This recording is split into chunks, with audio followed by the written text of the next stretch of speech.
What's up, guys? It's your boy Roy back at it with the back end of this, and this is the Preaching the Birds podcast, where we're talking about that real hard-hitting takes, the real news that make you don't snooze, and the stuff that wakes you up like the Folgers in your cup. All right. So with that being said, let's get down to business. Eagles got a lot of news this week. It's the combine. It's a time when a lot of young men get an opportunity to shine, to be great, to make a lot of money. With that being said, the young men at the combine for the DBs made themselves a lot of money today. The boys are fast, and they're all running really fast times, and it's really amazing, and it's really cool to see as an Eagle fan. Yes, sir. Now, with that being said, we're going to go over that. We're going to go over some other pressing news before that, though. So if you haven't known, if you haven't heard, if you haven't been notified yet, Zach Paschal was robbed today, March 2nd. He was robbed at gunpoint by two assailants as he was trying to enter a Maryland airport. Fortunately for Zach Paschal, everything's okay. He just got some jewelry robbed. He got a bandage on his head. He's all right. He'll be okay to see another day, and that's the most important thing. We want our players to see another day so they can play for our team again, really take a live and spend a great time with their families and enjoy their lives with their families. So it's not all about football. It is just the beginning. With that being said, I hope the people that did this to this man get what they deserve. Not only did you rob somebody that, from what I've been told, is a kind person, you robbed somebody that isn't the richest person in the NFL, and shame on you for that. Shame. At least hit the Odell Beckham person with all the jewelry and all the endorsements. That's just all I'm saying. That's just me, but that's just my take on it. My business. All right, so we're going to hop into some somewhat older news, but it's still really important and really relevant. I think it's really irrelevant because of the draft coming up. So we're going to go over some combine news, some stuff that Howie Roseman said a couple of days ago. Now, before the combine started, Howie Roseman was asked about some news about the team. I'm just going to break down a couple of the key points. He was talking about the 2022 class and how important it is for Jordan Davis and Kobe Dean to ball out. They got a year to, get the tutelage from players above them, such as Fletcher Cox and Edwards, respectively. You know what I'm saying? But now it's time for these boys to take over. Now it's time for Kobe Dean to take over Edwards' spot. Now it's time for Davis to take over Fletcher Cox's spot and be the leaders of the team that they were drafted to be.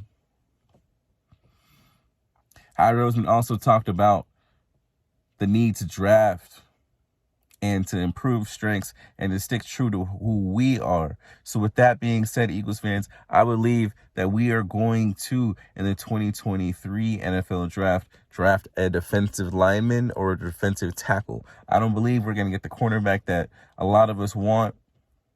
Realistically, I don't think it's going to happen. I don't think it's going to happen early, no matter how much we want it. I think Howie Roseman is going to do Howie Roseman things, and he's going to go against the grain, and he is going to get some linemen. But think about it. Think about this, though. If everyone is going for corners and we are getting the best player available, this works out best for us Eagles fans. We want the best player available. If everyone's going for D lineman, we got to get a corner. We got to just get the best player available. It's the most important thing for our success is for us to build through the draft. We have a quarterback that is going to get paid max money, 40, 45, 50 plus $1 million a year. We need to maximize on these contracts indefinitely. I would love a Bijan Robinson. I would love a Elijah Cansey. I would love a Brian Bresee. I would love all these players. But it's up to Howie Roseman, and Howie Roseman we trust. With that being said, let's get into the most important news, which is the cornerbacks are fast this year, boy. These boys are fast. And I mean, they Sonic fast because they all running fast and they all got some coin today. Cha-ching!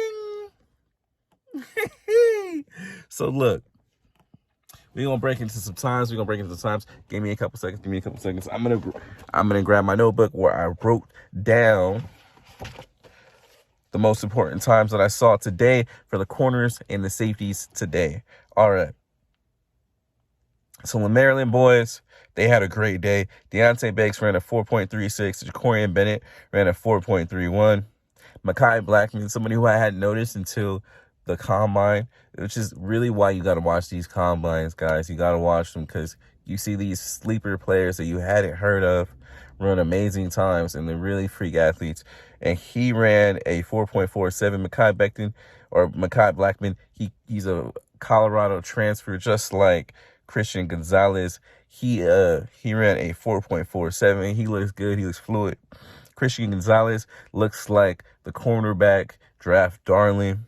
He ran a 4.38. He's the man I've been talking about the most personally. He looks like he's the most, I wouldn't say NFL ready, but I'd say he has an NFL ready body, if that makes sense. Like he's the person that if you wanted to build a cornerback, you would build him like that.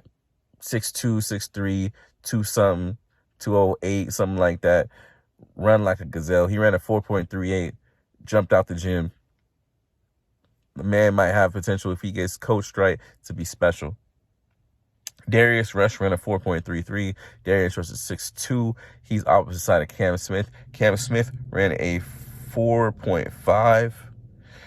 Both those players, Darius Rush and Cam Smith, they come from South Carolina. I would love to get these players that play with another great player. I think competition breeds great players, and I would love to see one of those players on the team. The last person on the list, or actually, we got to go over two people. Emmanuel Forbes ran a 4.35. I love Emmanuel Forbes' tape. He's really, really, really, really, really, really skinny, but he intercepts the ball and he plays like a dog. I would love him on the team. And Joey Porter, he's our fan favorite, Penn State alum. He got the bloodline traits. He ran a 4.47. He's one of the top people in the draft. The only person that didn't run for corners that we really want to see is Devin Witherspoon, but they say he has a pec injury. Thought I should mention that for you guys just in case you're wondering why we didn't hear about him in the combine today. Now, look, Alabama's safeties are amazing. We can go over safeties, but I had to bring up Alabama safeties first because they went crazy. Brian Batch ran a 4.57, which isn't that amazing, but his ball skills shown today were outstanding, just the way we thought they would look. DeMarco Hillams ran a 4.58, and Jordan Battle ran a 4.56. Now, Jordan Battle, to me, was the most impressive because out of all three of the Alabama's safeties, he was the biggest and ran the fastest. We got to love that. The next person on the list was Sidney Brown out of Illinois. He ran a 4.49. Boy was speedy, was fast, and on tape, he looked like he kicked some ass. Man, that boy was a heat-seeking missile. I hope if we cannot re-sign C.J. Gardner-Johnson, that we can at least give this man a look. And the last person we got to go over two more people. Antonio Johnson had a heck of a day, too. Ran a 4.52 out of, I believe, that Texas A&M University. He looks really fluid, really tall. I'd love to have him on the team if he's there in the second round. I doubt he'll be there, though. And then Brandon Hill ran a 4.44. Might be able to get him in the later rounds. But he ran super, super fast, and he looked super, super hard hitting at Pitt. So, look, with all that being said, guys, I got to ask you guys this one question. What do you guys want? Do you guys want a DT? You want a corner in the draft? Or you just want the best player available? Personally, I want best player available. If Jalen Carter slips to us at 10, I repeat, if Jalen Carter slips to us at 10, we have to take him. Have to. It has to be the best player available. If Christian Gonzalez, Devin Witherspoon slip to 10, I have to take them. In my personal opinion, that's just my personal opinion, Eagles fans. I would love to hear yours. Please hop in the comments. Please like and subscribe if you want to get notified.